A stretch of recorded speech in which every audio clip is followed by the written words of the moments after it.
అందరికీ నమస్కారం. ముందుగా తెలుగు మీడియా మిత్రులు క్షమించాలి, ఇందాక చిన్న కన్ఫ్యూజన్ అయినట్టుంది, మీ లంచ్ టైం మిస్ అయినట్టుంది, ఏమనుకోవద్దు, క్షమించాలి. అదేవిధంగా ఇవాళ కోర్టులో ఏదైతే ఢిల్లీ లిక్కర్ పాలసీ విషయంలో పెట్టినటువంటి తప్పుడు కేసును సంపూర్ణంగా కోర్టు కొట్టివేస్తూ తీర్పిచ్చిందో దానికి మన భారత న్యాయ వ్యవస్థకు మనస్ఫూర్తిగా మేము ధన్యవాదాలు తెలియజేస్తూ ఉన్నాం. ఎందుకంటే మేము మొదటి రోజు నుండి చెప్తూ ఉన్నాం, ఇందులో ఎక్కడా కూడా ఏమాత్రం సంబంధం కూడా నాకు లేదు, నేను ఒక కడిగిన ముత్యంలాగా బయటికి వస్తానని చెప్తూ వచ్చాను. అదే ఇవాళ కోర్టు ద్వారా నిరూపణ అయింది.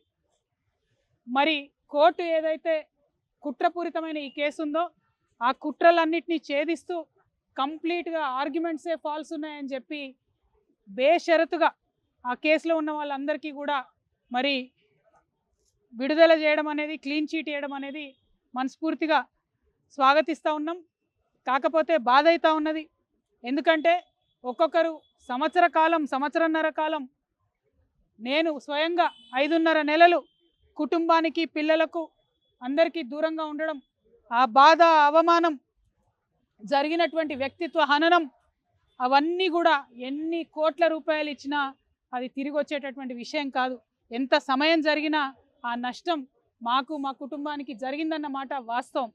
అయితే ఆ కఠిన సమయంలో నాతో పాటు డబ్బులు ఉన్నా లేకున్నా ప్రతి హియరింగ్కి ఇక్కడున్న మా అక్క చెల్లెలు, అన్నదమ్ములు అందరూ కూడా ఢిల్లీ వరకు వచ్చి నాకు మద్దతుగా ఇచ్చి, నైతిక స్థైర్యాన్ని ఇచ్చి, ఇక్కడ నా పిల్లలు ఒంటరిగా ఉన్నప్పుడు వారికి అండగా నిలిచినటువంటి ప్రతి ఒక్కరికి కూడా నేను హృదయపూర్వకంగా ధన్యవాదాలు తెలియజేస్తా ఉన్నాను. ప్రత్యేకించి మా అమ్మకు, మా నాన్నకు, మా అత్తమ్మకు, మా మామయ్యకు, మా మొత్తం భర్త తరఫున కుటుంబానికి అందరికీ కూడా నేను హృదయపూర్వకంగా ధన్యవాదాలు తెలియజేస్తున్నాను, పాదాభివందనాలు తెలియజేస్తూ ఉన్నాను. మీరు ఇచ్చినటువంటి బలంతోనే ఆ జైల్లో 5.5 నెలలు కూడా నేను పిల్లలు లేకపోయినా కన్నీళ్లు దిగమింగుకొని కర్తవ్యాన్ని గుర్తు చేసుకొని గడిపినానని చెప్పి ఈ సందర్భంగా తెలియజేస్తున్నా. మరి ఇవన్నీ జరుగుతూ ఉంటే ఇవాళ కేటీఆర్ అన్నగారి ట్వీట్ చూడడం జరిగింది. ఇప్పటి వరకు మేము పైన రైతు కమిషన్లో మరి మా గద్వాల రైతన్నల సమస్యలు, నిజామాబాద్ ఎర్రజొన్నల సమస్యలు, ఖమ్మం పామాయిల్ రైతుల సమస్యలు, ఇట్లా అనేక రకాలైనటువంటి సమస్యలను పైన వివరించి రావడం జరిగింది. ఎందుకంటే నేను పదే పదే చెప్పినాను, ఈ అంశం నన్ను ప్రజాసేవ చేయడంలో ఆపదు, నేను ఎత్తుకున్నటువంటి మార్గానికి ఈ కేసులు ఇవి అడ్డంకి కాదని చెప్పినాం. ఇవాళ కేసు తీర్పు వచ్చినప్పటికి కూడా మా కార్యకర్తలతో సంబరాలు చేసుకొని మళ్ళీ మా పని మీద మేము రావడం జరిగింది.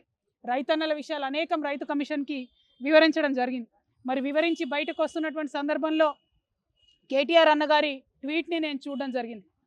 అందులో వారు మరి ఒక పక్క కంగ్రాచులేషన్స్ చెప్తూనే ఇంకొక పక్క మా ప్రభుత్వం పడిపోవడానికి ఈ కేసే కారణం అన్నట్టుగా అర్థం వచ్చేలాగా వారు ట్వీట్ చేయడం జరిగింది.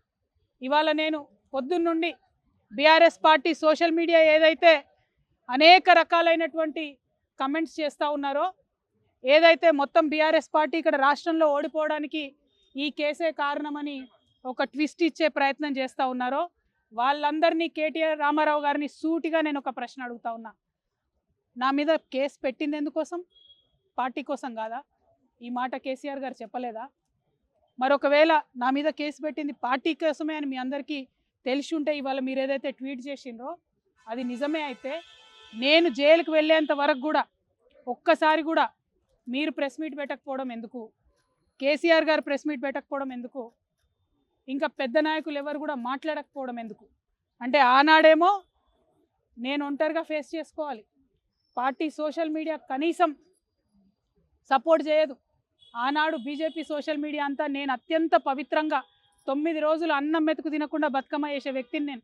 అత్యంత పవిత్రంగా నేను బతుకమ్మ ఎత్తుకొని ఈ జాతి సంస్కృతిని చాటి చెప్పినటువంటి బిడ్డను నేను. ఆ బతుకమ్మ ప్లేస్లో లిక్కర్ బాటిల్ పెడితే బీఆర్ఎస్ పార్టీ సోషల్ మీడియా ఆనాడు ఏమైంది? మీరు ఆనాడే ఎదుర్కొని ఉంటే ఈ గతి పట్టేదా బీఆర్ఎస్ పార్టీకి? బీఆర్ఎస్ పార్టీ అసెంబ్లీ ఎన్నికల్లో ఓడిపోవడానికి నేను కారణమా? ఒకసారి ప్రజలు కూడా రివైండ్ బటన్ దయచేసి నా కోసం ప్రెస్ చేసి ఆలోచన చేయాలి. ఆనాడు ఉన్న అంశాలు ఏంటిది?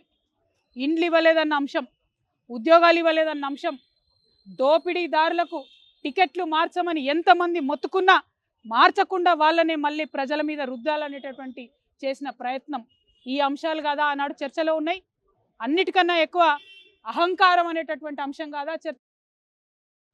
ఇవాళ వచ్చినటువంటి తీర్పుని అనుగుణంగా మలుచుకొని బీఆర్ఎస్ పార్టీ ఓటమిని నా మెడలో వేయాలని చూస్తున్నారు. ఇది కరెక్ట్ కాదు. కేటీఆర్ గారు, మీరు ప్రజలకు జవాబుదారీగా ఉండాలి.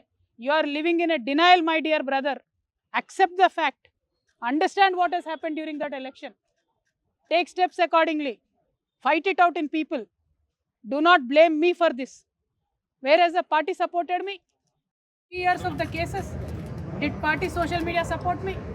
ఇవాళ పొద్దున్న నుండి సన్నాయి నొక్కులు నొక్కుతున్నారు. పెంపకానికి వచ్చిన కోర్టు తీర్ప ఏందో అడ్డమైన రాతలు నేను ఆ సోషల్ మీడియా చూడను. దీనివల్లే బీఆర్ఎస్ ఓడిపోయింది అంటున్నారు. మరి ఎందుకు మాట్లాడలే? నేను పార్టీ కోసం కాదా జైలుకి పోయింది? మీకు తెలియదా ఏం జరిగిందో వెనకాల? నా మెడలో పార్టీ ఓటమిని వేయాలని చూస్తే ప్రజలు కూడా హర్షించరు. ఇవాళ నేను కోరేది ఒక్కటే, నిజాలు చెప్పండి దయచేసి. నేను ఆనాడు నిజమే చెప్పి నాకు సంబంధం లేదని ఇవాళ న్యాయస్థానం కూడా నా నిజాన్ని సమర్పించింది. రేపు 2 నెలల్లో నేను కొత్త పార్టీ పెట్టబోతా ఉన్నా. ఆ దేవుడు ఆశీర్వాదంగానే ఇవాళ తీర్పు వచ్చిందని చెప్పి